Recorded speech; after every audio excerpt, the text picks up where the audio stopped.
Ambassador and Mr. Morrison, I have some bad news for you. TV ratings are way down, way down. Don't hold it personally. I don't think it's you guys. But whatever drug deal the Democrats are cooking up here on the dais, American people aren't buying it. I know you've both answered this in your opening statements, but I just want to bring a little more clarity to it. Mr. Morrison, I'll start with you. Did anyone ever ask you to bribe or extort anyone at any time during your time in the White House? No, sir. And you were the top person for Ukraine in the White House, correct? At the NSC level? I would argue Ambassador Bolton would be, but reporting to Ambassador Bolton. I was a senior official, yes, sir. Ambassador Volker, you have a storied career. We're very thankful for your service, and you were the special envoy to Ukraine. That is correct. Did anyone at the White House ever ask you to bribe or extort anything out of anyone at any time? No, sir. Thank you. I want to thank you both for being here, and I'll yield to Mr. Castor. Thank you, Mr. Nunes. Thank you both for being here today and also for participating in the lengthy depositions. Ambassador Volker, you were the first one on October 3rd, and Mr. Morrison, you were with us on Halloween. So thank you for your participation. Mr. Morrison, also want to thank you. You're a longtime Hill staffer. I certainly have appreciation for that, nearly 20 years. So thank you. And Ambassador Volker, Hatboro, Pennsylvania resident. Absolutely. It's an incredible part of the country. Very proud of it. Yeah, I'm from nearby. Just want to walk through some of your positions. You were Senate confirmed ambassador to NATO for a stint. That is correct. And then you were at the State Department, and your portfolio spanned much of what I believe George Kent has currently. I was the principal deputy assistant secretary, so I had all of, working for the assistant secretary, I had all of Europe and Eurasia, and particular responsibility for NATO, Western Europe, and the European Union. And then you were involved with the National Security Council. You were the director for NATO in Western Europe. That is correct. And then you were the senior director for European and Eurasian affairs. I was acting for several months, 6 months or so. Okay, and much like the job that Mr. Morrison had. And we'll note that all the witnesses that we have interacted with have just heaped praise on you. Ambassador Yovanovitch said you were a brilliant diplomat, so that's very high praise. And for over 2 years, you served as the special representative for Ukraine negotiations? That is correct. And you served for free? That is correct. You served on a voluntary basis? I did. And you put a lot of time and effort into that job, didn't you? Yes, I did. And the taxpayers certainly got their money's worth, didn't they? Not for me to say. You believe America's policy towards Ukraine has been strengthened during your tenure as the special representative? Absolutely. When I look back at the record, I think we did an awful lot to support Ukraine. And is it fair to say that's in part due to President Trump? President Trump approved each of the decisions made along the way, providing lethal defensive equipment and the non-recognition statement on Crimea, I think, being two of the most important ones. And for many years, there had been an initiative in the interagency to advocate for lethal defensive weaponry for Ukraine. Is that correct? That is correct. And it wasn't until President Trump and his administration came in that went through? That is correct. The delegation to President Zelensky's inauguration in May, I believe you testified it was one of the largest delegations? I believe it was, I can't be 100% sure, but I believe it was the largest national delegation. Okay, and included in the delegation was Secretary Perry? Secretary Perry, Ambassador Sondland, myself, Senator Ron Johnson was there, and also the charge d'affaires at the U.S. Embassy at the time, Joe Pennington. Okay, and we talked a little bit this morning, but the President Zelensky's inauguration came together rather quickly. It did. I believe we had about 3 days' notice in which to put the delegation together. There's been some discussion about whether the vice president was going to be able to lead that effort, and as it turned out, he was not able to lead it. Do you have any information as to why the vice president was unable to join? I don't. And Mr. Morrison, do you have any information as to why the Vice President was unable to participate in the delegation? No. Ambassador Volker, you testified during your deposition that aid, in fact, does get held up from time to time for a whole assortment of reasons. Is that your understanding? That is true. And sometimes the holdups are rooted in something at OMB, sometimes it's at the Defense Department, sometimes it's at the State Department, sometimes it's on the Hill, correct? That is correct. And so when the aid was held up for 55 days for Ukraine, that didn't, in and of itself, strike you as uncommon.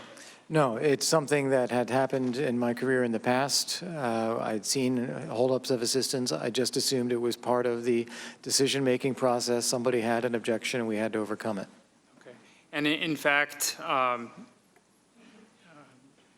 there were concerns that, perhaps President Zelensky wasn't going to be the reformer that he campaigned on? That was a supposition that I made because of the meeting with the president on May 23rd. I thought that could be what's behind it. And in fact, the aid was lifted shortly after he was able to convene a parliament? I believe he, let me get the date straight. I believe, yes, he was able to convene the parliament around the 1st of September, and I believe the aid was released on the 11th of September. And when he was able to convene a parliament, he was able to push through a number of anti-corruption initiatives? That began with the parliament seated on that day. It was a 24-hour session, but then it continued for some time. And that was an encouraging sign? It started off in a very encouraging way, yes.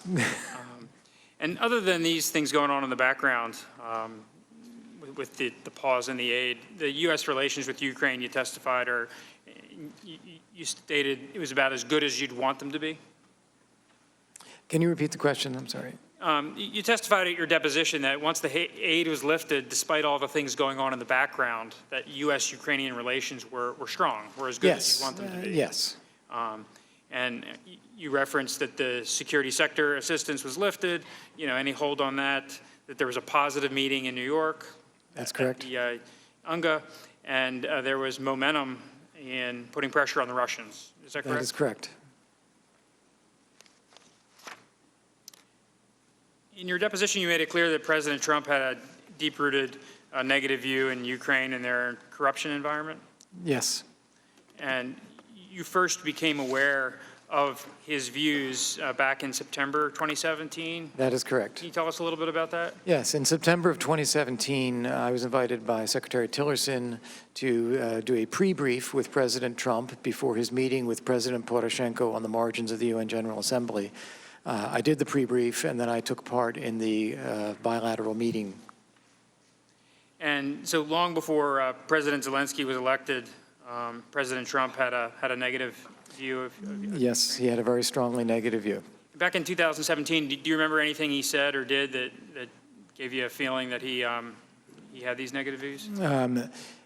Yes, I want to be very careful here because this was a bilateral meeting between the two presidents. I don't want to stray into classified material, but I can tell you my impression was that he had a very strongly negative view of Ukraine at the time. Okay, fair enough. And you described the president's skepticism at your deposition as a reasonable position? Yes. And I believe you said most people who know anything about Ukraine would possibly think that. Yes. And you viewed it as part of your role to help change his mind, that President Zelensky was a genuine reformer, that he was not running for office for self-enrichment, that he was indeed a good person. That's correct.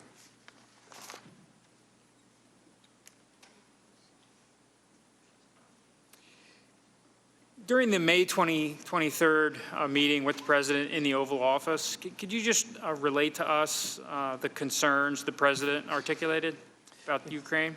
Yes. The President came into the meeting and immediately started speaking. He had just a string of comments that Ukraine is a terrible place. They're all corrupt. They're terrible people. They tried to take me down. I tried to explain, along with the others that were there, each of us took turns speaking, I try to explain that President Zelensky agrees with you, that he was elected because of that situation in Ukraine, and he has a strong mandate from the people of Ukraine to change it. And that's why it's important that we actually show him very strong support now. But the president was not convinced, and he said that Zelensky is no different, that he has terrible people around him. You know, it's not what I hear about Ukraine, what we're telling him. You know, I hear that, you know, nothing has changed, talk to Rudy, that kind of dialogue, as I described. And when the president said that the Ukrainians tried to take him down, did you have any idea what he was referring to? I did. I believe that he was referring to the rumors of efforts to interfere in the 2016 election by providing damaging information about the president or about Paul Manafort to the Hillary Clinton campaign. That was one of the rumors that had been out there and that had gotten some support from the Ukrainian prosecutor general. And to the best of your knowledge, the president genuinely believed that, right? I believe he was concerned about it. I don't know what he actually believed, but he brought it up. Okay. And Mr. Morrison, you were also aware of the president's skeptical view of foreign aid generally, Yes. and that there was an initiative that he was looking at foreign aid pretty broadly Yes. and trying to scrutinize to make sure the U.S. taxpayers were getting their money's worth? Yes. And the president was also interested, was he not, in better understanding opportunities for increased burden sharing among the Europeans? Yes. And what can you tell us about that? The president was concerned that the United States seemed to bear the exclusive brunt of security assistance to Ukraine. He wanted to see the Europeans step up and contribute more security assistance. And was there any interagency activity, whether it be with the State Department or the Defense Department, and coordination by the National Security Council to look into that a little bit for the president? We were surveying the data to understand who was contributing what and sort of in what categories. And so the presidency evinced concerns, the interagency tried to address them? Yes. And by late August, we just discussed with Ambassador Volker that a new Rada was seated. And did that give possibly some hope that President Zelensky would be able to push through some of these reforms? Yes. And did you hope during this time period, during this 55 days where the aid was paused, that potentially Zelensky would be able to demonstrate his bona fides and would subsequently be able to get the president to lift the aid? Yes.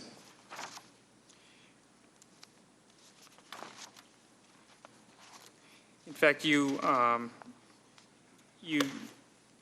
traveled with Ambassador Bolton to the Ukraine right around Labor Day weekend, correct? Yes. And you met with President Zelensky on, I believe it was August 29th? Ambassador Bolton had a meeting with President Zelensky, and I staffed that meeting. And that's right around the time when the Rada had met and they had started to push through their reforms? As I recall, the date of the meeting between Ambassador Bolton and President Zelensky was actually the first day of the new Rada. And some of these reforms included naming a new prosecutor general?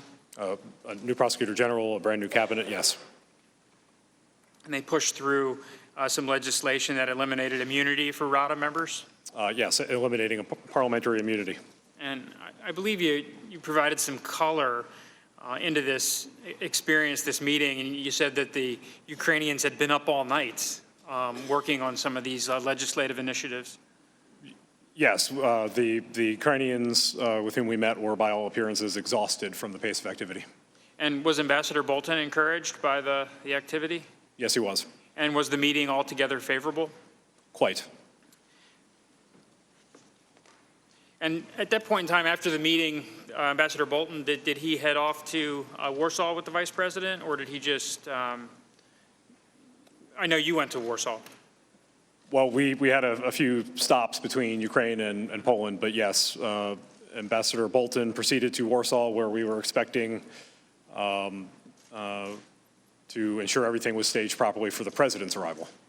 And did you have an opportunity to brief the vice president on? I did not.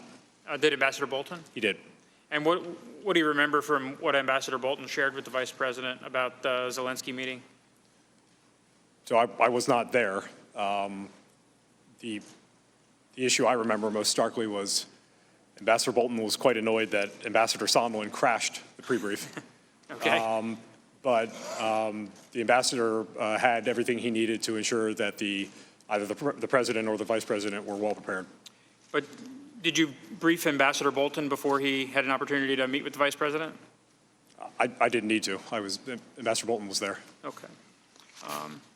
But as far as you know, Ambassador Bolton communicated to the vice president that the goings-on in Ukraine were positive That's my understanding. with President Zelensky. And at this time, Ambassador Bolton was advocating for the lifting of the aid. He had been for some time, yes. And did you participate in the Warsaw meetings? We had a reduced schedule from what had been arranged for the vice president. But the vice president met with President Duda of Poland, and he met with President Zelensky, and I participated in both meetings. And what do you remember from the meeting with President Zelensky?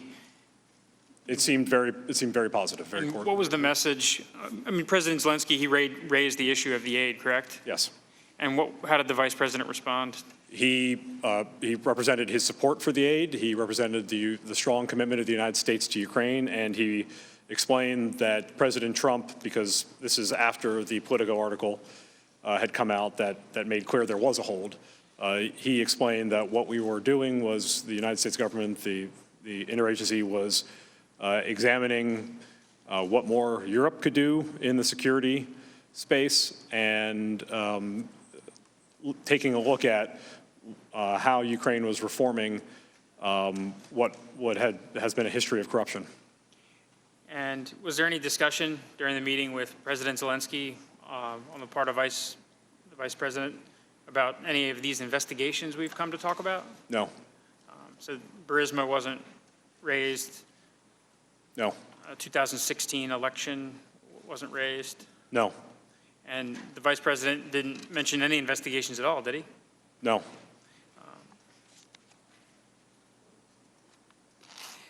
You mentioned the August 28th Politico article. Was that the first time that you believe the Ukrainians may have had a real sense that the aid was on hold? Yes. So from the 55-day period spanning July 18th through September 11th, it didn't really become public until August 28th? That's correct. Ambassador Taylor and I had a number of phone calls where we, in fact, talked about, do the Ukrainians know yet? Because we both felt very strongly it was important that we ensure that the president was able to make the decision to release the aid before the Ukrainians ever found out about it. Okay. And Ambassador Volker, is that also your recollection, Yes, it is. that it wasn't until the Politico article that? That's correct. I received a text message from one of my Ukrainian counterparts on August 29th forwarding that article, and that's the first they raised it with me. And can you share a little bit with us about your communications during that time period about the hold in the aid? Yes, I didn't have any communications with the Ukrainians about the hold on aid until after they raised it with me, for the same reason that Tim just gave, the hope that we could get it taken care of ourselves before it became something that they became aware of. Inside the U.S. government, I was aware that the hold was placed, I was aware of that on July 18th. It was referenced at an interagency meeting, and I got a readout from that meeting from one of my assistants. I then immediately spoke with several people in the administration to object. I thought that this was a bad decision or a bad hold, maybe not a decision, but a process. And I wanted to make sure that all the arguments were marshaled to get it lifted. And so I spoke with the Pentagon, with Laura Cooper. I spoke with Assistant Secretary of Parliamentary Affairs at the State Department, who was going to represent the State Department at the next higher level meeting. I believe I spoke with officials in the European Bureau, with the National Security Council staff. So I was actively trying to convey that this needed to be lifted. And I wanted them to be able to use my name in doing so, because I felt that the best prospect for positioning ourselves for negotiations with Russia is the strongest defense capability for Ukraine. And during this time period, did you come to believe that any of these investigations were part of the the holdup in the aid? No, I did not.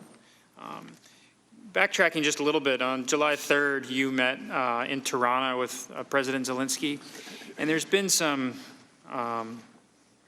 Ambassador Taylor and Mr. Kent provided some testimony that they had some apprehension that part of this irregular channel that Ambassador Taylor referenced would rear its head in Toronto. And I'm just wondering if you can tell us whether that in fact happened. Yes, thank you.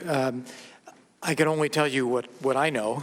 There may have been other conversations or other things, but I know that we had a conversation, Bill Taylor and I believe Gordon Sondland and I, around the 28th of June, that later connected to a conversation with President Zelensky, although I may not have been part of the latter. That being said, I was convinced after that conversation we had gotten nowhere. We had our White House briefing of President Trump on May 23rd. He signed a letter inviting President Zelensky to the White House on May 29th.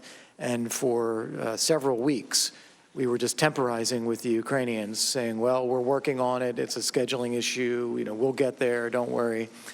And I told Bill and Gordon that I was going to see President Zelensky in Toronto. And I feel an obligation to tell him the truth, that we have a problem here. We're not getting a date scheduled. Here's what I think the problem is. It's the negative information flow from Mayor Giuliani. And that he would, also that I would advise him that he should call President Trump personally, because he needed to renew that personal relationship and be able to convey to President Trump that he was serious about fighting corruption, investigating things that happened in the past and so forth. So I did all of that with President Zelensky in a pull-aside after our formal bilateral meeting. Okay. And during that meeting in Toronto, or the series of meetings, there was no discussion of preconditions, investigations of anything of that sort? No. And you were there with Mr. Kent? Yes, I believe so.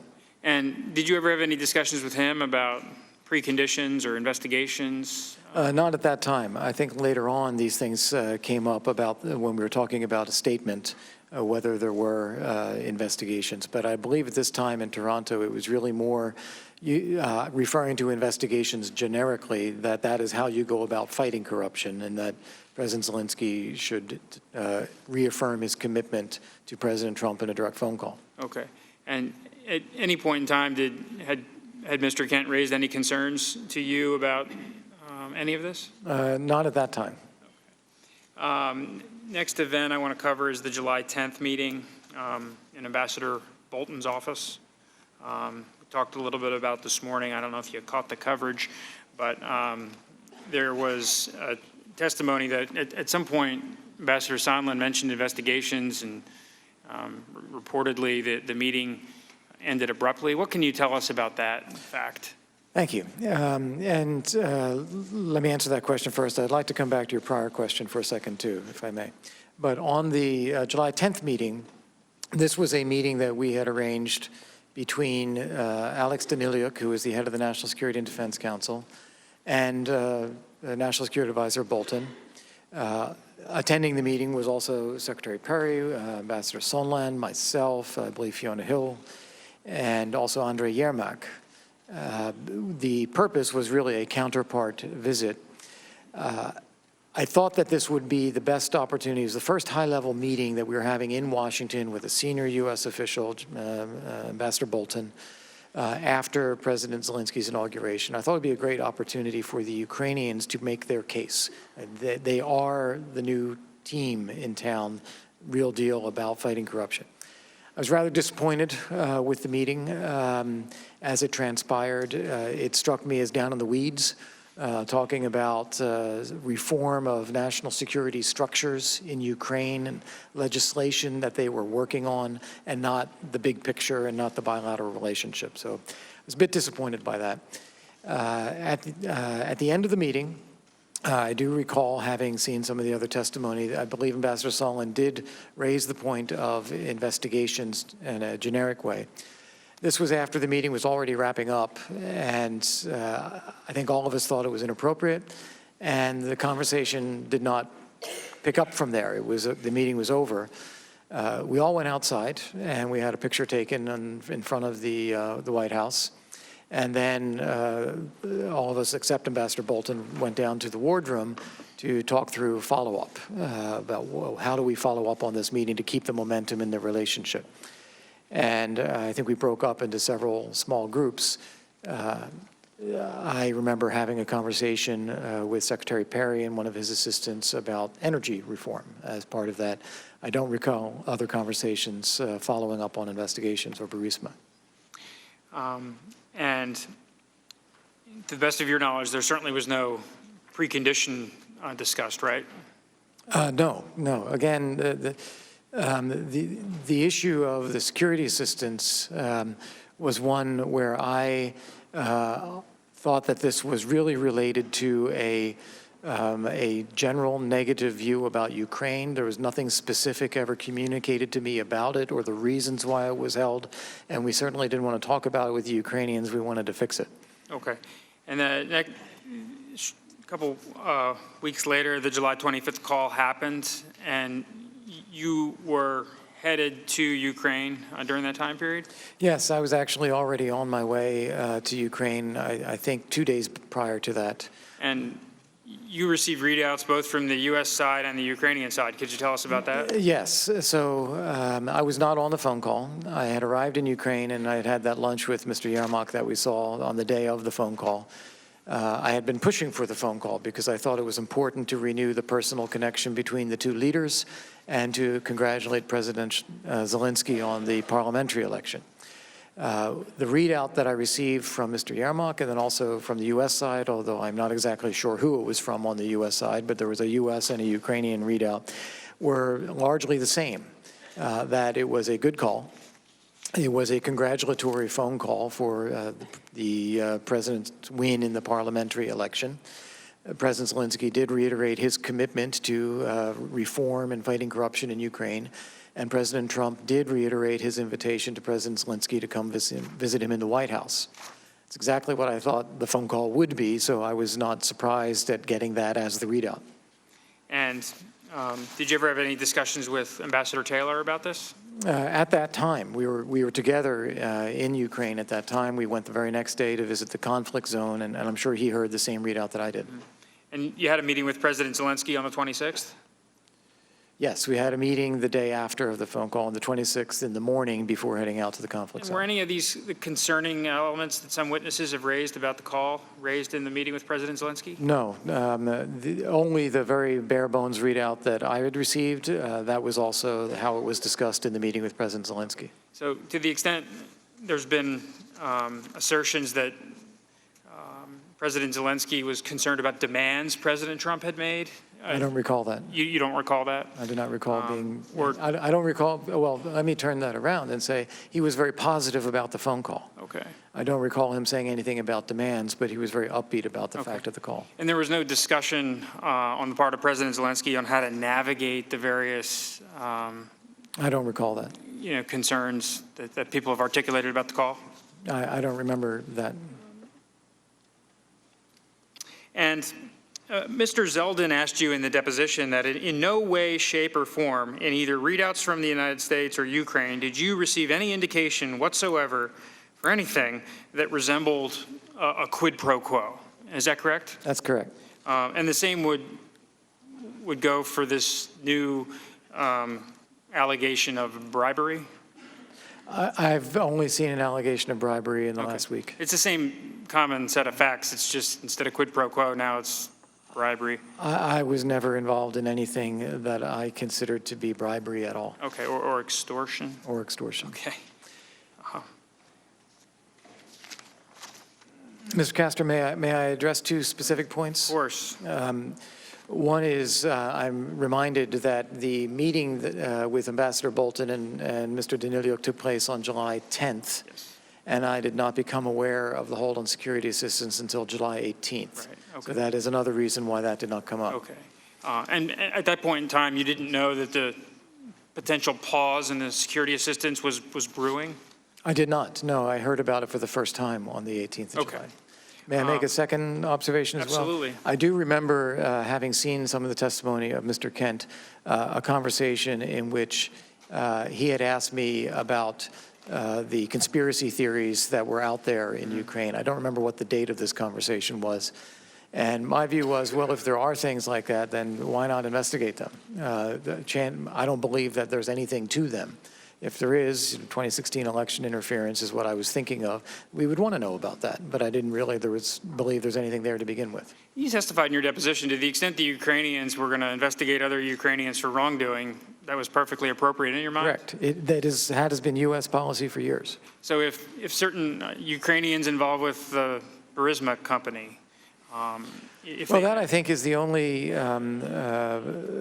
plausible thing to look at there. As I said, I don't find it plausible or credible that Vice President Biden would have been influenced in his duties, but whether individual Ukrainians in the society that we know Ukraine has been for decades were trying to act in a corrupt way or to buy influence, that's plausible. Right. Deputy Assistant Secretary Kent last Wednesday told us about, there was an investigation into Burisma trying to recoup millions of taxpayer dollars, and the Ukrainians were pursuing an investigation. There was a bribe paid. Were you tracking that? I was aware of those kinds of things. I couldn't give you those kinds of details. I just know that there was a reputation around the company. Okay.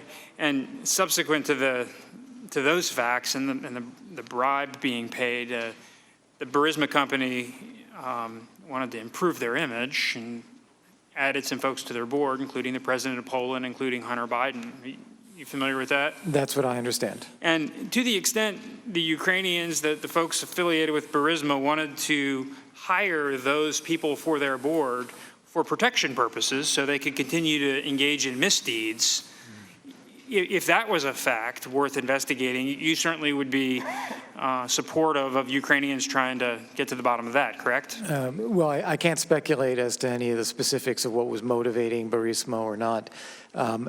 Ukrainian government authorities investigating possible corruption by Ukrainian citizens is a perfectly appropriate thing for them to do. Mr. Morrison, I want to turn our attention back to the July 25th call. You were in the room. Did anything concern you on the call?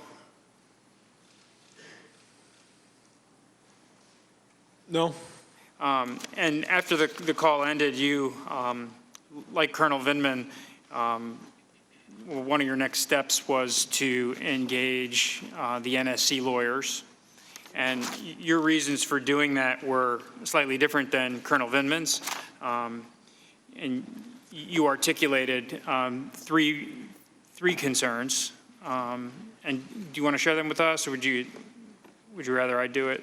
So I think I articulated two concerns. If I'm forgetting one, please remind me. But the two concerns I had were, one, I did not see representatives of NSC Legal on the call.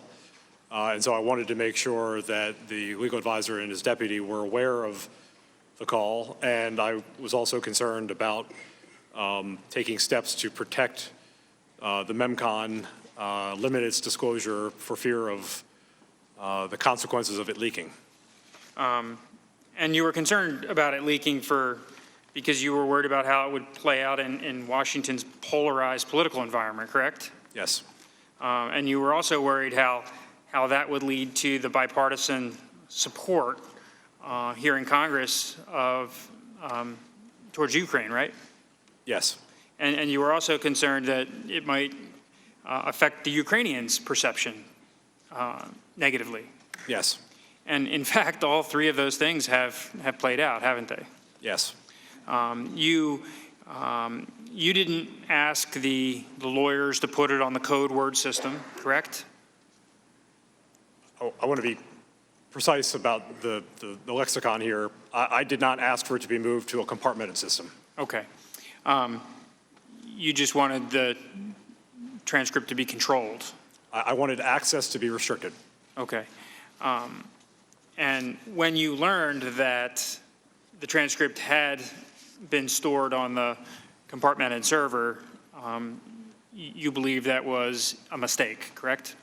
Well, it was represented to me that it was a mistake. I was trying to pull up that MEMCON because we were in the process of pulling together Ambassador Bolton's materials and the president's materials for what was a planned bilat between POTUS and President Zelensky.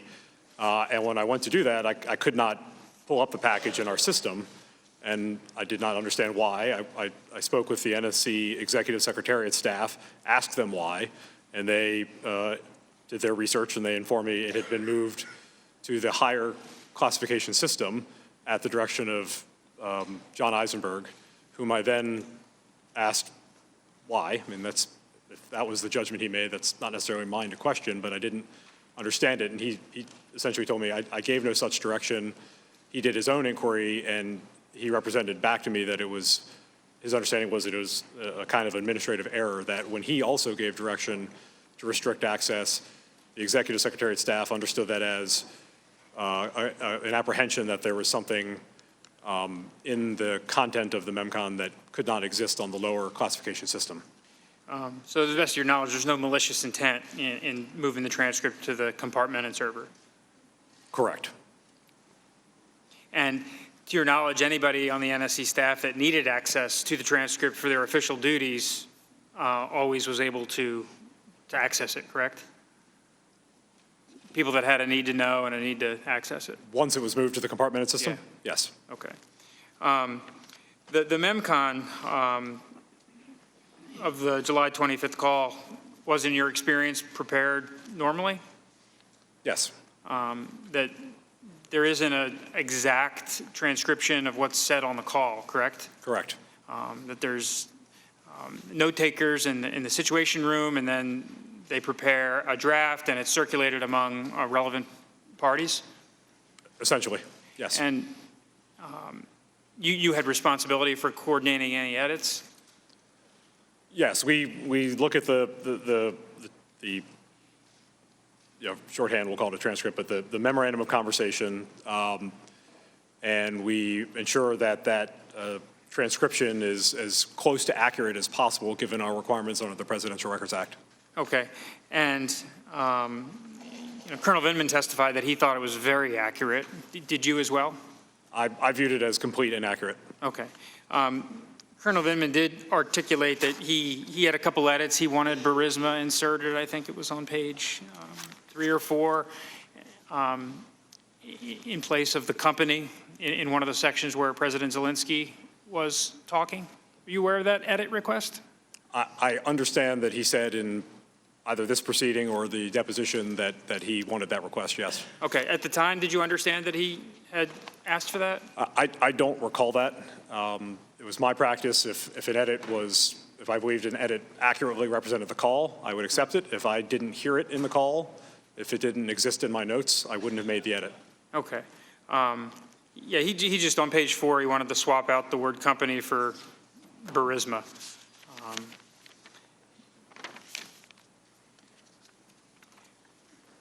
And when that edit from Colonel Vindman was not installed, did he give you any negative feedback that it was crucial that that edit get in the document? Not that I can recall. Okay.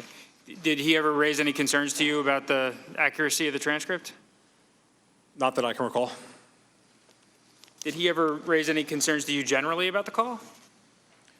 When we were discussing the track changes version of the MEMCON, I believe he had some concerns about the call. I believe we both agreed we wanted that more full-throated embrace of President Zelensky and his reform agenda, and we didn't get it. Okay.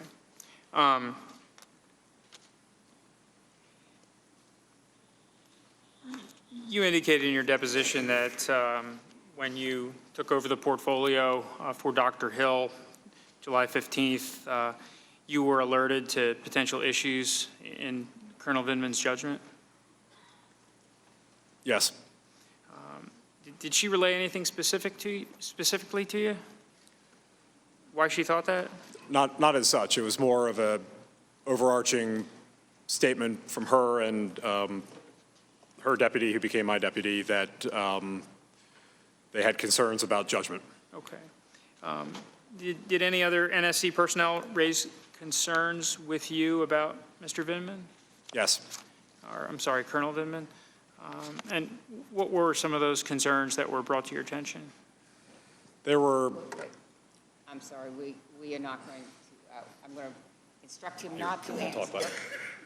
I'm going to instruct him not to answer because I think that it's beyond the scope of what you're asking for. These concerns, Mr. Castor, predated any involvement with Ukrainian sector assistance.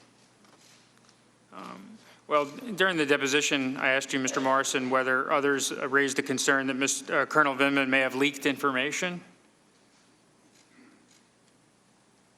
you did ask that, yes. Yeah, and your answer was? Others had represented that, yes. Okay. And I asked you whether you were concerned Colonel Vindman did not keep you in the loop at all times with his official duties? Yes. And in fact, when he went to the National Security Council lawyers following the July 25th call, he did not first come to you, is that correct? Correct. And you were his supervisor in the chain of command, correct? Correct. And in hindsight, did you wish that he had come to you first before going to the lawyers? Yes. And why is that? One, if he had concerns about something, about the content of the call, that's something I would have expected to have been notified of. I also think just as a matter of practice, since we both went to the lawyers, we didn't necessarily both need to, and economy of effort may have prevailed. Okay. At any point subsequently, did he become frustrated that he felt cut out of some of the Ukraine portfolio? Yes. And what was the nature of his concerns? Well, I think the easiest way to say it is he was concerned with respect to, for example, the Ukraine trip that he was not, he did not go. He asked me why it was my practice to have a number of the conversations with Ambassador Taylor one-on-one, and there were certain other matters. Okay. And did you ever get the sense that you resolved his concerns, or did they linger? I explained to him my thinking, and that was that. Okay. Before my time expires, Ambassador Volker, I want to turn quickly to the what Ambassador Taylor describes as the irregular channel. He was a participant with you and Ambassador Sondland, hundreds of text messages, correct? Correct. And so did he ever raise concerns about what was going on during the time period of the early August time period?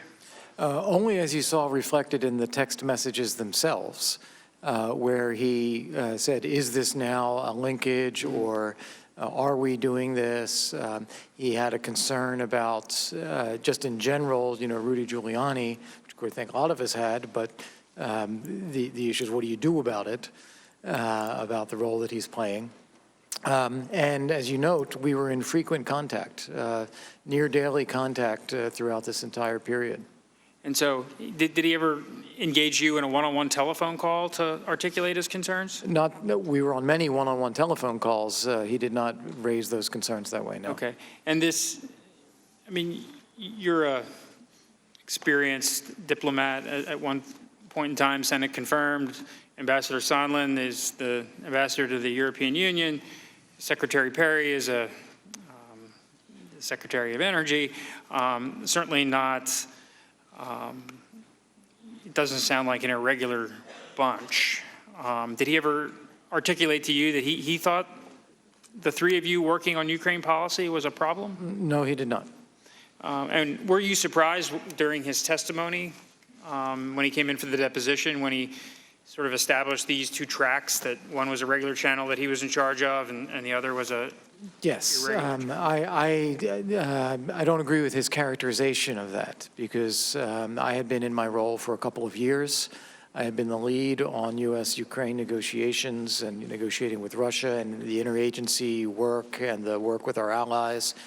And we have a Secretary of Energy who is a cabinet official.